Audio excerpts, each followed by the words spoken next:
when we can just dig in the draft, the schedule, all that stuff, and it gives me an opportunity to bug all of my old friends. This guy used to live in these here parts and run around with the Ravens amongst many teams in Minnesota in the days of Brian Billick and offense there at the Metrodome. We welcome a contributor at Patriots.com, now at The Athletic and Bleacher Report, and a long-time SI writer and a lifer Red Sox fan. We welcome Don Banks back on. You can follow his journey, and tens of thousands do, on Twitter at Don Banks. It is football season, and certainly the Ravens have lots of tentacles to talk about around here. So it's made life interesting, especially when Dez Bryant hits the street, Don.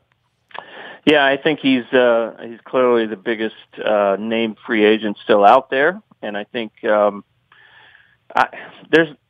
a lot of teams I think that make some sense. I think Baltimore makes more sense than anyone. I think theoretically, I think the Ravens might be more motivated than any other potential suitor. They've got, I think, enough cap space, and I think the need is there. And it's going to be interesting if it's one of those makes too much sense not to happen type of signings.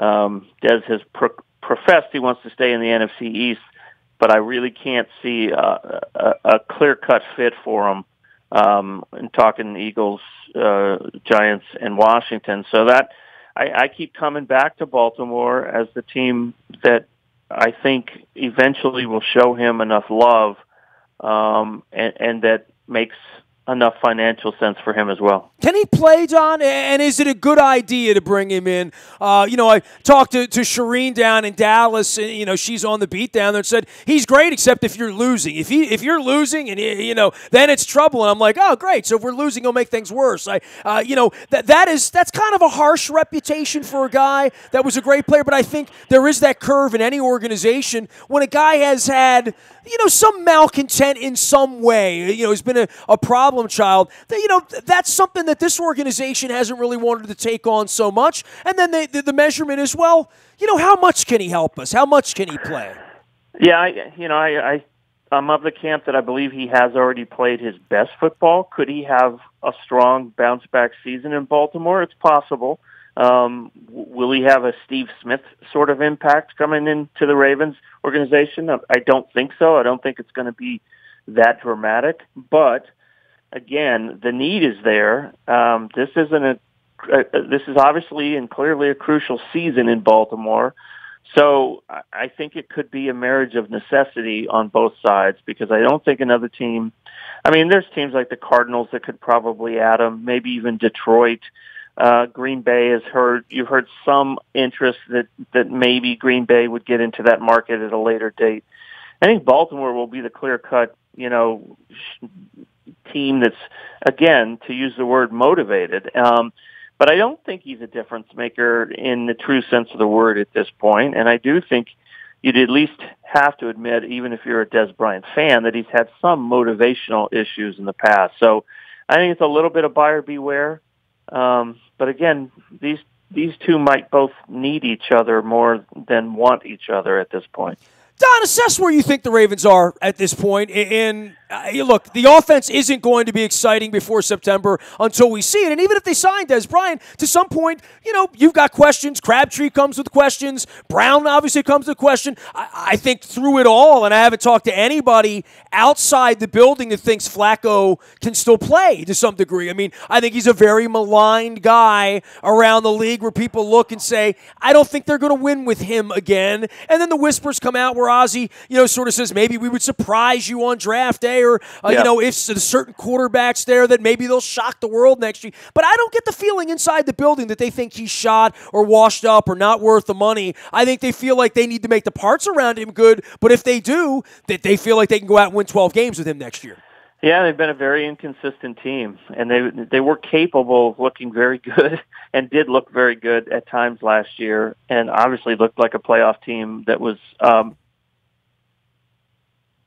but certainly headed for it. And then that really the one loss changed everything to Cincinnati. I feel as if this might bring out, this sense of urgency might bring out their best effort in years. And I don't know if I would put them anywhere but maybe in that second tier in the AFC, and pretty far down in that second tier. But I do think I'm interested to see if Flacco, the last time he played with any real sense of urgency, they got the monster year out of him right before the contract with the Super Bowl ring. I'm interested to see, does he have that level that he can get back to, knowing that this could be a make or break. And then let's see what happens draft night. Like, you hear the Lamar Jackson rumors and you wonder, could they, in a bold move, try to address the future at the game's most crucial position. I don't personally have, in my latest mock, Lamar Jackson lasting to 16. I think I had Buffalo at 12 taking him, but there's a lot of people that think he might be in play at 16 for Baltimore. And if you sign Dez, does that mean you're a little less inclined to go for a Calvin Ridley or a DJ Moore, and maybe take the plunge with the quarterback? This is going to be a fascinating draft. I think the most fascinating in years, Nestor, and it's because it's going to be quarterback driven, and it's because there's absolutely no consensus on those passers. Don Banks is our guest. You can read Don Banks' NFL Mock Draft 3.0 out at Patriots.com, and you can also find him out on Twitter where he does great work for The Athletic, as well as, for us here right now and for mock drafts. And, for you with Ridley, I mean, he was the guy at the Combine that, I'm waiting at the podium to hear what he has to say, as well as McGlinchey, because those were the two guys that were the most mocked. Davenport has now kind of fallen down the ledge a little bit. I don't know that Ridley would be necessarily a sexy pick to the fans here or to the organization, and certainly Ozzy's always tied to the Alabama guys, but if they have interest in him, they haven't feigned a whole lot of it, and I know he's a guy that over the last 6 or 8 weeks maybe isn't as well thought of, and certainly that position in the first round, if not him, then DJ Moore, and that's my parochial Terps fan and me coming out. Some folks think maybe he would go higher, but neither one of these guys is thought to be blue chip or life-altering, and given Ozzy's long reputation from, Travis Taylor through the Perryman thing here, the wide receiver in the first round, I'm always going to shrug my shoulders and say I'll believe it when I see it. Yeah, it's obviously been a position fraught with problems for this Ravens team. I kind of sense that DJ Moore is gaining traction, and Ridley has been out there as the quote unquote top ranked receiver so long that he's experiencing that slippage that a lot of first-round picks experience after the long draft season just kind of grinds on into a third month. Some people think, I think it was Mike Mayock that said that he sees in DJ Moore kind of a Golden Tate type competitor who can play inside and outside. So if they're looking at receiver, maybe the local kid has nosed ahead. I think McGlinchey is another real safe pick, but again, not a real sexy pick. And maybe this is the year, Baltimore has to go a little bolder. And that could be why Jackson's gotten a little bit more buzz. But again, I don't necessarily think he's going to be there at 16. And I don't think they can count on it. So it's a big draft in Baltimore. I know that, and they've got to get it done this year, or things are going to change.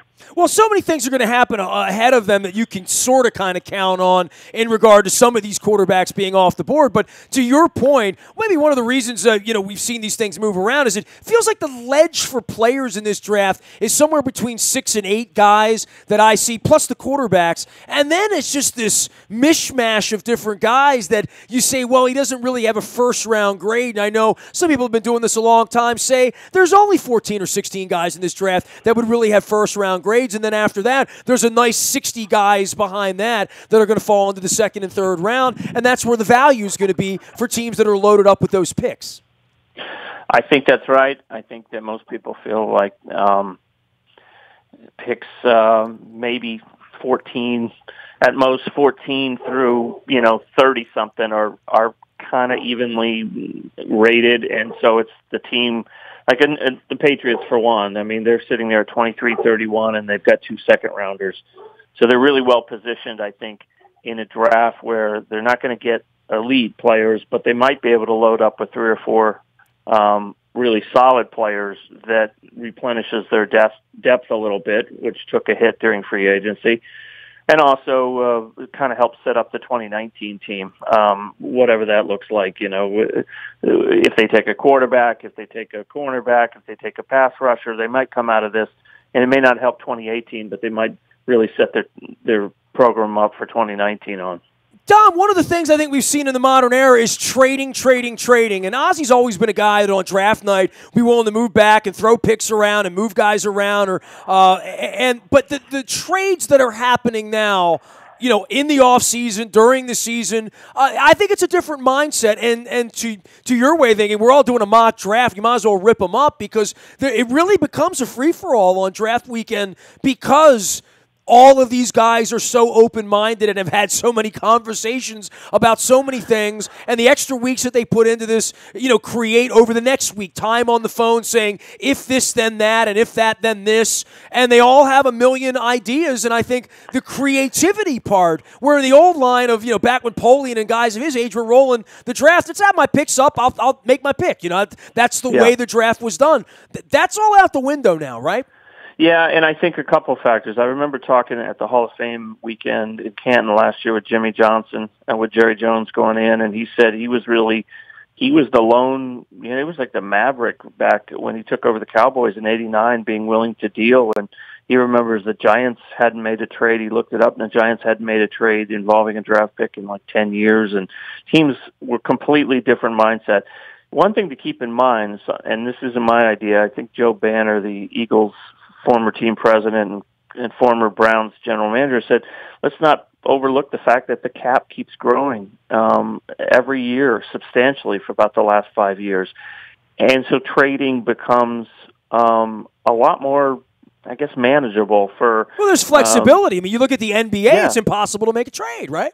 Right. And I think that financial flexibility has really loosened people up, and then you have the combination of a lot of GMs that are younger. They're coming into power with different ideas and different experiences on how to view draft picks as not the end-all, be-all, and as just part of the process of staffing your team, and not the only way to get players because they have to be young and cheap in order to stay under the cap. So I think it's a combination of factors, but it's, you know, like it's a total new ball game. And what was it last year? Was there 3 teams that traded up into the top 12 for quarterbacks? I mean, Trubisky, Watson, and Mahomes all came to new teams last year because of trades in the top, I believe, dozen of that 2017 draft. So I'm expecting it to be pretty volatile Thursday night in round 1.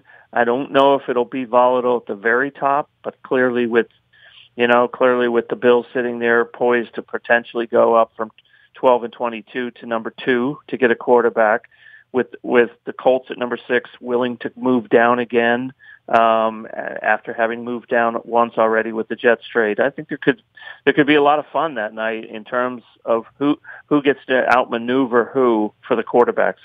He is Don Banks. You can follow his journey out at Patriots.com. He's got a great mock draft up there as well as at The Athletic, out on Twitter at Don Banks. And, of course, has been covering the National Football League for a long, long time. Also a Bleacher Report as well. All of our WNST coverage brought to you by our friends at Howard Bank, a relentless commitment to being the best at everything they do. They sponsor our Be More Positive community and charity series, heard each and every Thursday around here, along with Cole Roofing. I've got my Rofo Kona blend. I'm going caffeinated this afternoon. I got a lot of baseball, football, and hockey and basketball. It's all happening right now. Cole Roofing does commercial and corporate roofs. They do it better than anybody. We all felt that March wind coming in on your roof and the April rain after that and the ice and all the mess.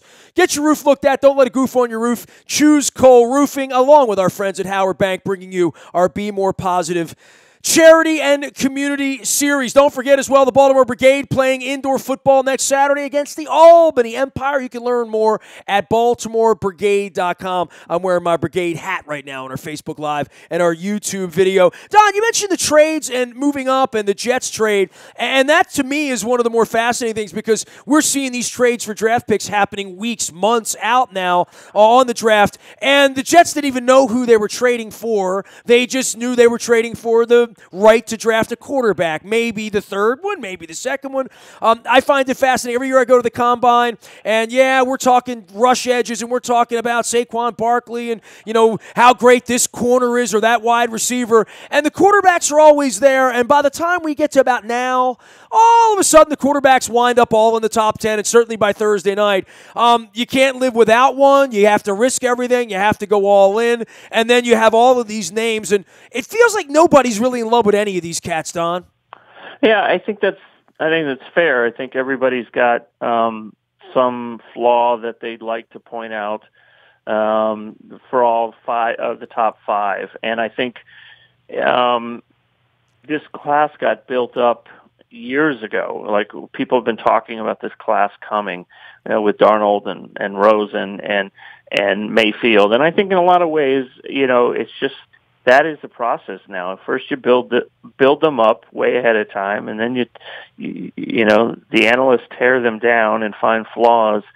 I tend to think you're still going to look back on this draft, and it's going to be close to that 50-50 split in terms of success and failure that roughly we go by in terms of first-round quarterbacks. But there's such a boom-bust quality to a Josh Allen of Wyoming. Some people just think he's, the best specimen with the strength of arm that you could, if you drew him up in a laboratory for an NFL quarterback, and then other people won't touch him because of the accuracy issues. And I think as long as you have players with that much volatility, you're going to have just all over the map and a lack of consensus. There isn't an Andrew Luck. There isn't anyone saying, clear-cut Cam Newton can't miss type of quarterback. And I think that's going to make the draft on night one. I think that's going to make the draft as fascinating as any as I could remember. I mean, I'm going to do another mock right before we go to Dallas. But in my current one, I think I have all five quarterbacks going in the top 12.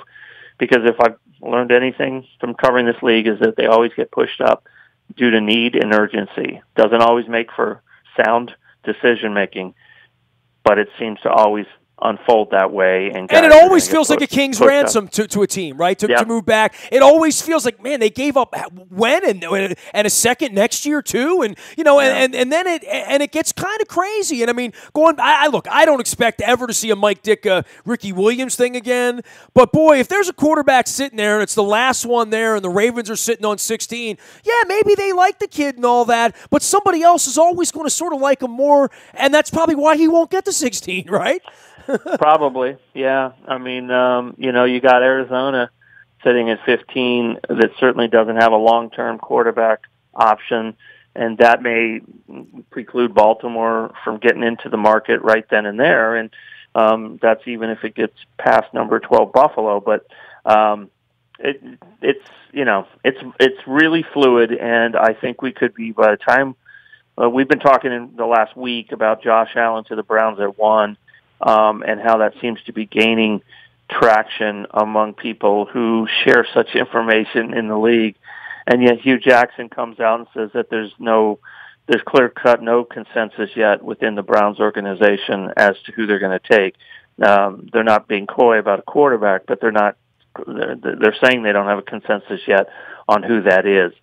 That may be hard to believe after all the work they've done, but maybe we need to take it on face value as another indication that there isn't any slam dunk in this draft. Don, always a pleasure to catch up with you. Keep up the great work out there. You're working for a bunch of different places, including The Athletic, and I think everyone's fond on the journalism side of the work being done there as well. So we tip our caps to you, and we'll continue to look for you out at Patriots.com for the next mock draft, and we'll have some fun around here next week. It feels good to have the season back, right? I mean, schedule, draft, this is, and then you got a whole summer of like baseball. We don't have that in Baltimore, Don. Yeah, that's what I hear this year, and I'm kind of liking that development for once, but Go Sox! Thanks, Nestor. And I will.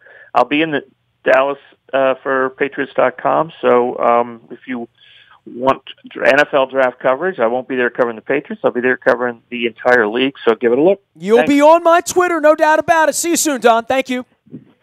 There he goes, Don Banks, formerly of Sports Illustrated, now doing a bunch of work at a bunch of different places. If you want his mock draft, find it at Patriots.com. You can also find him at The Athletic and at Bleacher Report. And, of course, out on Twitter where tens of thousands follow him.